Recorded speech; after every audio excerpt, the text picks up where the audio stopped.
सामने वाला backward class का है, अगर सामने वाला फॉरवर्ड क्लास का है, तो वो चोर नहीं हो सकता है। अगर आशीष भारद्वाज चोर है तो आप क्या कहेंगे कि आशीष भारद्वाज चोर नहीं है, क्योंकि आप ये ब्राह्मण समाज के हैं। अगर किसी क्षत्रिय समाज का लड़का रेपिस्ट निकलता है तो आप उसके प्रोटेक्शन में कल से तो सरकार का जो तमाम जो सिस्टम उसको सजा देगी, उस सिस्टम के अगेंस्ट आप खड़े हो जाएंगे। कि भ्रष्टाचार कर रहे एक पदाधिकारी के आंख में आंख डालकर हम ये सवाल पूछे कि तुम चोर हो, तुम अपनी व्यवस्था बदलो। हर एक नेता के आंख में आंख डालकर ये बात कहें कि आप चोरों के पोषक क्यों हैं। नेता दलाली करने लगेंगे जब सत्ता दल या सत्ता के विपक्ष के, मैं बहुत ऐसे नामों को जानता हूं, they are the broker of the system. नमस्कार, आप देख रहे हैं कैपिटल न्यूज। मैं हूं प्रफुल्ल गिरी। पिछले दिनों सदर अंचल कार्यालय में जो विवाद हुआ, हम पार्टी के जिलाध्यक्ष के साथ नोकझोंक के बाद सदर अंचलाधिकारी ने प्राथमिकी दर्ज करवाई और आशुतोष तिवारी जेल गए। और उसके बाद से लगातार पलामू की सियासत में गर्माहट है। एक तरफ कई नेता आशुतोष तिवारी के पक्ष में उतर रहे हैं और अंचलाधिकारी के खिलाफ भ्रष्टाचार का आरोप लगा रहे हैं, तो दूसरी तरफ इसे जातीय कार्रवाई बताकर या जातीय हमला बताकर ओबीसी समाज के कई नेता बचाव में उतर रहे हैं। अब इस पूरे मामले पर हम कई लोगों का राय ले रहे हैं और पलामू में एक प्रखर वक्ता के रूप में युवा चेहरा आशीष भारद्वाज लगातार आपको दिखाई देते हैं। हम इनसे भी जानेंगे कि आप इस पूरे प्रकरण को आशीष जी कैसे देख रहे हैं।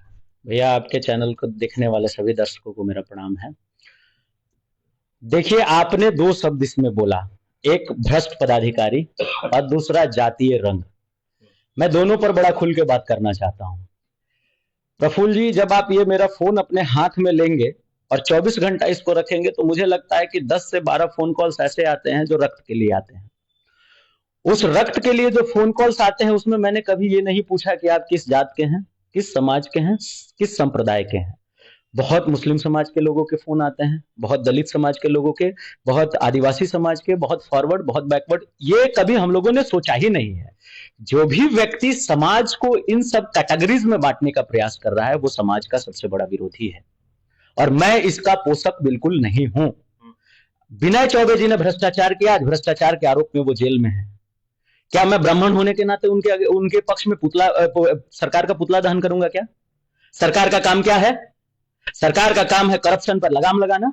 अगर कोई भी करप्शन करता है, either he is from backward class और he is from forward class और ही इज फ्रॉम आदिवासी समाज, he is the culprit of the society and we have to stand against him. अगर ये कोई किसी को पोसता है ये कह के कि ये फलाने समाज से है इसलिए इनको प्रताड़ित किया जा रहा है, then that person is against of the society एंड पूरे के पूरे समाज को उसको बाइकाट करना चाहिए। ये क्या आपने बात बना दिया है कि इफ अगर सामने वाला बैकवर्ड क्लास का है, अगर सामने वाला फॉरवर्ड क्लास का है, तो वो चोर नहीं हो सकता है। अगर आशीष भारद्वाज चोर है तो आप क्या कहेंगे कि आशीष भारद्वाज चोर नहीं है, क्योंकि आप ये ब्राह्मण समाज के हैं। अगर किसी क्षत्रिय समाज का लड़का रेपिस्ट निकलता है तो आप उसके प्रोटेक्शन में कल से तो सरकार का जो तमाम जो सिस्टम उसको सजा देगी, उस सिस्टम के अगेंस्ट आप खड़े हो जाएंगे। This will not be accepted at any cost in the society। अगर ये कि कोई इसको एक्सेप्ट कर रहा है या कोई इसको इस तरह का रंग देने का प्रयास कर रहा है तो उस व्यक्ति का विरोध होना चाहिए। मेरा इतना मांग है। दूसरा बात है कि सिर्फ ये सदर अंचल का मामला नहीं है और मैं आशुतोष तिवारी के पक्ष में खड़ा हूं, पूरी शक्ति के साथ खड़ा हूं। उनके परिवार से प्रतिदिन बात हो रही है, हमारी परिवार के सदस्यों से बात हो रही है। मैं उनके परिवार के साथ कचहरी में खड़ा हूं, मैं उनके परिवार के साथ वकील साहब के पास खड़ा हूं, मैं उनके परिवार के साथ जेल गेट पर खड़ा हूं, मैं उनके परिवार के साथ अन्य सभी चीजों में खड़ा हूं। इसका मतलब यह नहीं है कि मैं किसी भी व्यक्ति के अनर्गल चीजों के साथ खड़ा रहूंगा। आशुतोष ने बहादुरी किया है, आशुतोष ने करप्शन के अगेंस्ट जो बिगुल बजाया है उस बिगुल के साथ मैं खड़ा हूं। मैं ये कहूंगा कि सदर अंचलाधिकारी ने आनंद फानन में जो गलत डिसीजन लिया है उस पर उनको एक बार विचार करना चाहिए था। और सदर अंचल का जो मामला है, माननीय मंत्री जी ने भरे मंच से, हमारे प्रमंडल के मंत्री हैं माननीय राधा कृष्ण किशोर जी ने, उन्होंने सतबरवा अंचल का भी मामला उठाया है। सदर अंचल का मामला आपके सामने है। आप जाके जिले के किसी भी कार्यालय में आप अपना माइक लेके घुस जाइए, आपको 10 पीड़ित वहां पे बैठे रहेंगे। क्योंकि ये सच्चाई है साहब कि जो पदाधिकारी जिस दिन चेयर पर आ रहा है उस पदाधिकारी को एक टारगेट दे दिया जा रहा है सरकार के द्वारा। वो कुछ रकम दे के आ रहा है और कुछ जाने के लिए रकम की उसको व्यवस्था करनी है। इसका भार किस पर आएगा? इसका भार आप पर आएगा, हम पर आएगा, आम जनमानस पर आएगा। तो जब पूरा का पूरा सिस्टम कोलैप्स कर गया है, जब पूरी की पूरी व्यवस्था करप्ट है, तो इस व्यवस्था में हम लोगों को एक भ्रष्टाचार के ऊपर भी मंच बनाना होगा। और इस मंच की सिर्फ एक काम होगी कि भ्रष्टाचार कर रहे एक एक पदाधिकारी के आंख में आंख डालकर हम ये सवाल पूछे कि तुम चोर हो, तुम अपनी व्यवस्था बदलो। हर एक नेता के आंख में आंख डालकर ये बात कहें कि आप चोरों के पोषक क्यों हैं। लेकिन सरकार तो इसके लिए एक संस्था बना चुकी है। जिस तरीके से आपने सोशल मीडिया पर वीडियो देखा होगा, जब पलामू उपायुक्त के पास लोग पहुंचे थे केंद्र त्रिपाठी के नेतृत्व में, तो उन्होंने भी कहा कि एसीबी के पास जाना चाहिए, विजिलेंस के पास जाना चाहिए। लोग करप्शन के शिकार हो रहे हैं, ये बात सब कोई मानता है। करप्शन हो रहा है, ये बात सब कोई कहता है, लेकिन उसके लिए जो संस्था है, लगातार आप देख रहे होंगे एसीबी का ट्रैप भी हो रहा है। लेकिन ज्यादातर मामलों में लोग क्यों नहीं पहुंच पा रहे हैं एसीबी तक? लोगों को जागरूक कौन करेगा? लोगों को जागरूक करना हमारा काम है, हमारे जैसे सामाजिक कार्यकर्ताओं का काम है, और ये अब शुरू होगा। आपको कल से ये सड़कों पर दिखेगा। मेरा कहना यह है, आपने बहुत अच्छा सवाल पूछा कि लोगों की बात एसीबी तक क्यों नहीं पहुंचती है। आप मुझे बताइए कि लेस्लीगंज के सुदूर गांव से एक व्यक्ति जिसको जमीन का सिर्फ रसीद का र बुझाता है, वो व्यक्ति कितना एसीबी कार्यालय खोज के कहां जाएगा सर? इसी के लिए तो सिस्टम बनाई गई है सर, इसी के लिए तो लीडर्स हैं। लीडर एक नेता होता क्या है sir? He is the bridge between system and the society. जो काम आम लोगों के द्वारा नहीं हो रहा है, आपको करना है। जब नेता दलाली करने लगेंगे, जब सत्ता दल या सत्ता के विपक्ष के, मैं बहुत ऐसे नामों को जानता हूं, they are the broker of the system.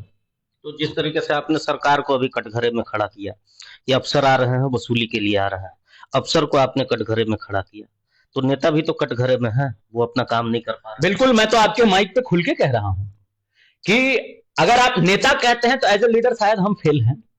इसमें मैं भी हूं, क्योंकि मैं भी समाज का प्रतिनिधित्व करने का प्रयास करता हूं। लेकिन जो सिस्टम में बैठे हुए लोग हैं, जिन पर ये दारोमदार है कि you have to take care of the society, कहीं ना कहीं वो सोसाइटी के साथ छलावा का काम कर रहे हैं।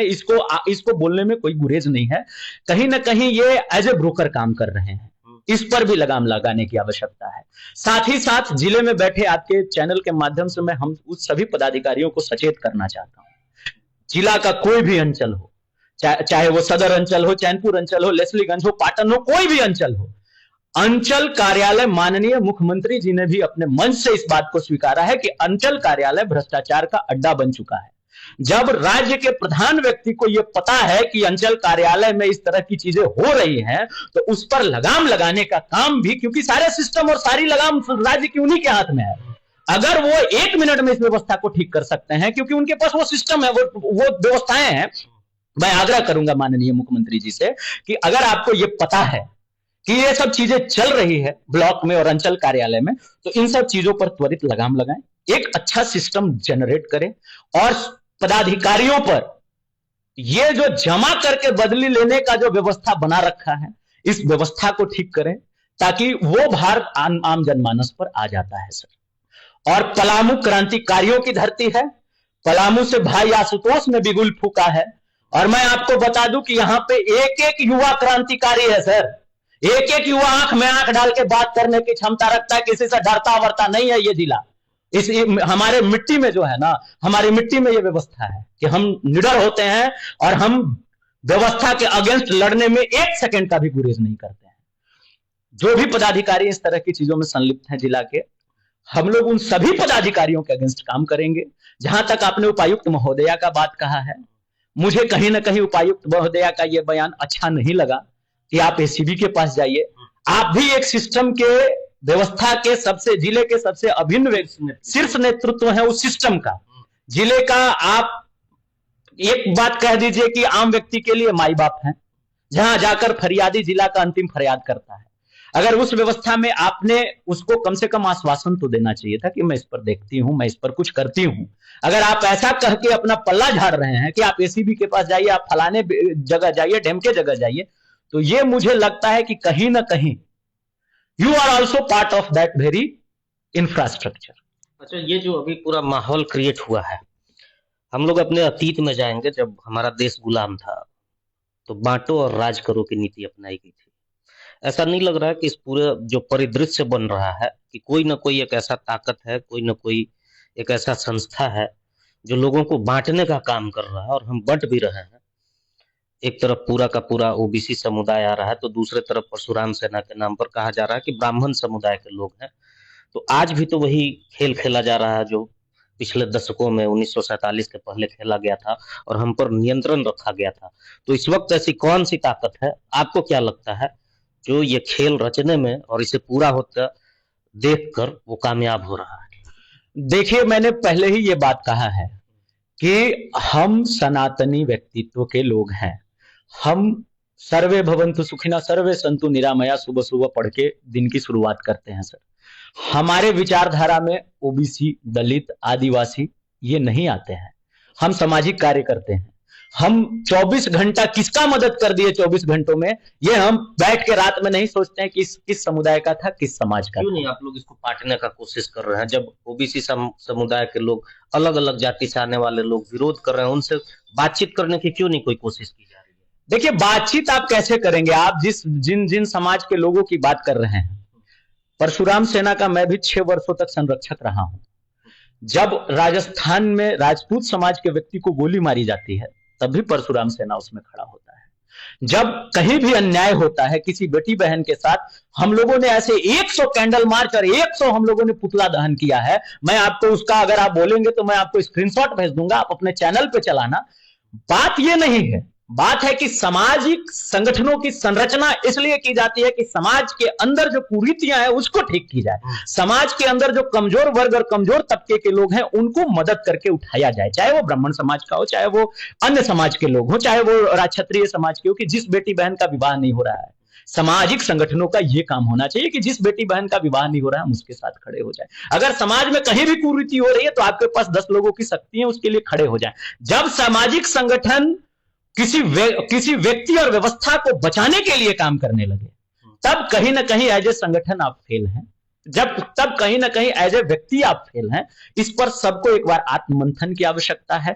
मैं जिस तरीके से विनय चौबे का विरोधी हूं, भ्रष्टाचार में लिप्त हर व्यक्ति का विरोधी हूं, किसी जात का हो, किसी समाज का हो, किसी समुदाय का हो, मुझे इससे फर्क नहीं पड़ता है। और मैं उन सभी संगठन के प्रणेता जो संगठन को लीड कर रहे हैं, मैं उनसे हाथ जोड़ के नम्र निवेदन करता हूं, मैं आग्रह करता हूं कि भ्रष्टाचार को, गलत चीजों को, चोरी, लबारी, क्राइम, अपराध, इन सबों को जात के चश्मा से ऊपर देखा जाए सर। ये जातीय नहीं होते हैं। अपराधी अपराधी होता है, वो किसी जात का हो। गुनाहगार गुनाहगार होता है, वो किसी जात का हो, किसी वर्ग का हो, किसी समुदाय का हो, किसी संप्रदाय का हो। अगर कोई व्यक्ति किसी बेटी बहन के इज्जत पर, अस्मिता पर हाथ डालता है तो उसका फिर समाज नहीं बचता है, वो किसी जात का नहीं बचता है, वो अपराधी होता है और हमको उसके अगेंस्ट में ही खड़ा होना होगा। यही मेरा अपील है आपके चैनल के माध्यम से कि जो भी हमारे अग्रज अपने अपने समाज, अपने अपने समुदाय का नेतृत्व कर रहे हैं, उनसे हाथ जोड़ करके एक ही निवेदन है कि इतना संकीर्ण व्यक्तिगत स्वार्थ में आप मत होइए, इतना समाज को अपने व्यक्तिगत स्वार्थ के वजह से तराजू में मत तौल दीजिए कि आपके व्यक्तिगत स्वार्थ से कहीं बड़ा है समाज। आशीष भारद्वाज के स्वार्थ से कहीं बड़ा है ये समाज। आशीष भारद्वाज अपने स्वार्थ के चलते समाज को तराजू पे नहीं रख देगा, ये अच्छा नहीं लगता है देख करके। पलामू समरसता की धरती है, अस्मिता की धरती है। हम पलामू की बड़ी सुंदर खूबसूरती है सर, यहाँ जात पात नहीं चलता है बहुत ज्यादा। मैं सबों से आग्रह करूंगा कि इस समरसता को बनाए रखें। तो आपने सुना पूरी बातचीत की युवा और प्रखर प्रवक्ता के रूप में जाने जाने वाले आशीष भारद्वाज ने सामाजिक समरसता को बढ़ावा देने की बातें कही है, और इसके साथ ही इन्होंने कहा कि भ्रष्टाचारियों का या फिर अपराधियों का कोई जात नहीं होता और जात देखकर किसी का समर्थन नहीं किया जाता। हम और लोगों से मिलेंगे और उनके विचारों से आपको अवगत कराएंगे। आप देखते रहिए कैपिटल न्यूज।